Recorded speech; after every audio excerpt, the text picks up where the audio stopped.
Oh, black people, how you disappoint me so. So the scene that's transpiring behind me happened in a Baptist church in Mississippi a few weeks ago, where the woman who you're about to see get dragged out interrupted service and said, "I'm pregnant, and it's the pastor's baby." And if that wasn't upsetting enough, the main thing that the pastor says after all of this happens is not, "That's not true, I've never been unfaithful to my wife, this is all slander and railing accusations." Oh no. The first thing that he is mostly focused on is making sure that they don't take his position away at church. He's like, you can't take me down. You can't tell me I can't be here anymore. I'll call the police. We'll go to court and all this other stuff. As you know, the deacons and the other leaders in the church, they're like, you gotta step down. This is ridiculous. And it's so timely because I was on a panel not long ago and someone mentioned this and they were like, when it comes to black church, the issue of like baby mamas and the pastor sleeping around and sneaking around with the congregation, that's mostly a black church thing. And I was like, no, that's not. No, that happens in all churches. But the more I'm starting to think about it, I'm like, well, I don't think it's really taking anything away from black people to say that that probably is an issue that's more predominant in black churches. Because let me pose you this. If I were to tell you that a pastor was arrested because he was sleeping around with a 16-year-old, or if he was caught, touching little kids, what would the race that you would immediately think of? You would probably think that he was white, which is not to say that all white pastors are, child molesters or anything.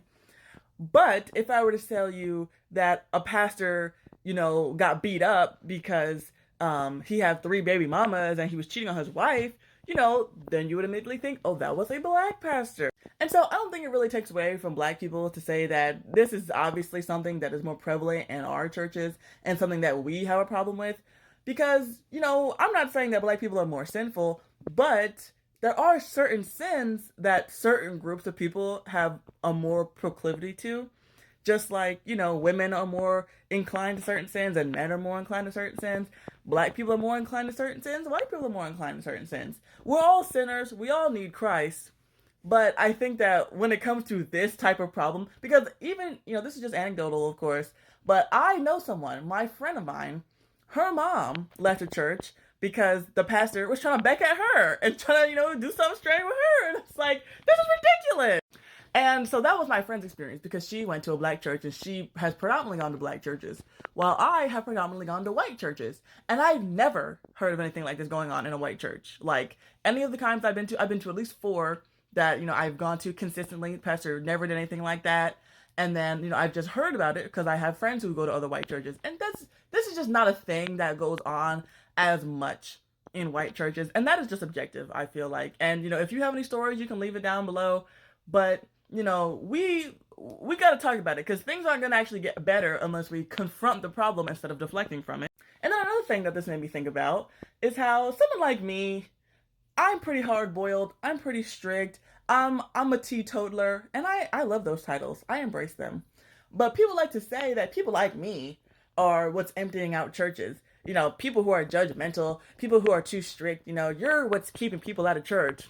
Friend, I hate to break it to you, but this is what's keeping people out of church. When people see this kind of buffoonery going on in the house of God, this is the kind of stuff that makes them not want to go to church. Because people go to church because they expect a certain level of decorum. They expect a certain level of dignity and refinement that goes on in church.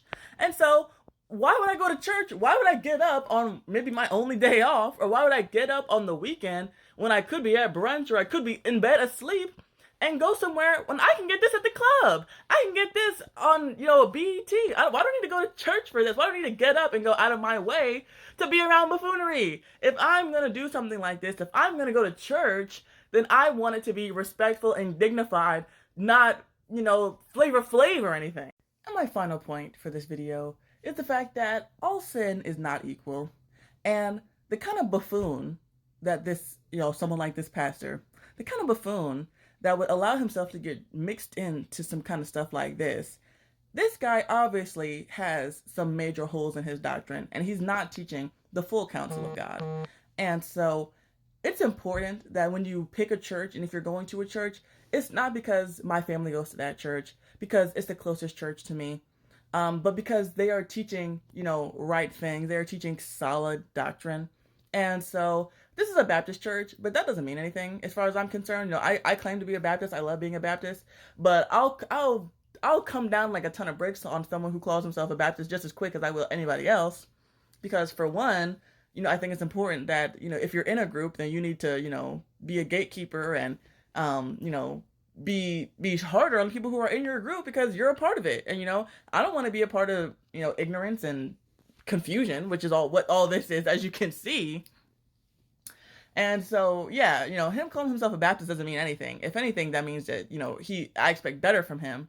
And so when you go to a church, you want it to be the right kind of church. And this guy, I'm certain, I don't know, I've never heard this man preach. I don't know him from Adam. But what I do know is that if he's going to get, mixed in with this, that he probably had some very serious problems in his doctrine that people were just overlooking and dismissing. And this is the fruit of that. And so, like in my YouTube bios, I always have, if you need a good church, hit the link, and I'm gonna promote that because this is not the kind of church. Like, I'm sure this church is not King James only. I'm sure this church doesn't go soul winning. I'm sure this church doesn't sing the old hymns. Like there are just so many telltale signs of a bad church that are just very easily avoidable.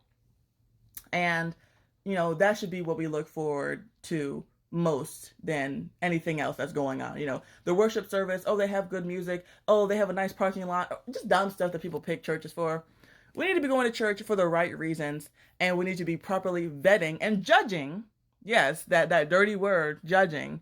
We need to be judging what's going on in church and what the things that the pastor says, because we don't want to be mixed in with anything like this.